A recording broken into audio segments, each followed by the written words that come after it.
second grade math, Unit 2, Lesson 1. So the first lesson in our new unit that we're going after. This is going to be for Monday, September 16th. And we are starting to focus on a new unit, and that unit is focused on adding and subtracting up to 100. And so a lot of what we're going to do at the beginning of the unit is develop some mental math strategies or some simple strategies to find two-digit answers to numbers. What I'm going to model for you today is identifying the purpose, skill, how I know that the skill will be mastered, and a potential misconception. So today, students will be able to compose and decompose numbers within 20 using a strategy that works for them. Count all, count on, make 10, just know. I'm going to do a quick model of what each of those are just to support you. And I'm going to go a little further into the lesson to be able to get there. Give me 1 second. All the lessons on top of each other. So, moving away from some of the weirder problems, I'm going to model a couple right here. So if I was asking a kid what is 6 plus 8? If I was going to count on, I'm going to prove count on first, because this is a skill that you need to know. I would grab a number and count on. So I'm going to try and hold the phone between my knees. I'm going to grab 6, and now I'm going to count to 8. 7, 8, 9, 10, 11, 12, 13, 14. I counted on, I get 14. 2, my second strategy that I can use is called count on. Oh, sorry, count all was first.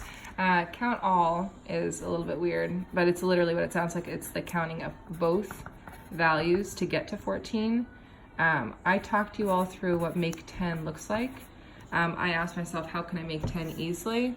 This is thinking like, I know that 6 plus 4 gives me 10. And so if I know that I can take 4 from here, what I'm gonna do is then do 8 minus 4 to get, well, mental math is like really where we're going with this. So what's 4 less than 8? I cross this out, it turns into 4 because I've taken it away. Now I have 14. The last mental math strategy is just know. Some kids will just know. They'll know that 8 plus 2 gives them 10. They have 4 left, and that gives them 14. Today, this is a weird thing, the purpose of the lesson, we really want kids to have the skills to be able to solve simple math equations so that when they're at a supermarket, they literally can find the total value of something very quickly. There are a multitude of purposes here, but what you really need to remember is that you are currently responsible for providing kids with the skills to be able to just quickly work with numbers. This is crucial for anyone. My skill today is just thinking about, I can both, there's two really. So there are many, I think today, tomorrow, and every day, there are many ways of finding the answers to addition and subtraction problems. And one of the easiest ones is by using make 10 to find a way to quickly make 10 and then add the rest on, or I can compose and decompose numbers to find strategies that work for us. Today you don't have a really straightforward skill because there are so many things that kids get to work with. Your biggest thing today is to make sure, and you'll know it's mastered, if kids aren't making silly mistakes on their problems. What's pretty awful about this lesson is that there's really no written work up until a certain point. So all of this stuff that you're having them work on for a while, they're really going to need to prove their thinking as they go along, and you'll need to do quite a bit of conferencing. But here, if they simply put down 16, you need to ask them, how did you solve that? They might know doubling. They might have grabbed 8, 9, 10, 11, 12, 13, 14, 15, 16. They might have known that plus 2 minus 2, that this gives them 10 plus 6 equals 16. That they do plus 1 minus 1, that this gives them 10 and this gives them 5, that gives them 15.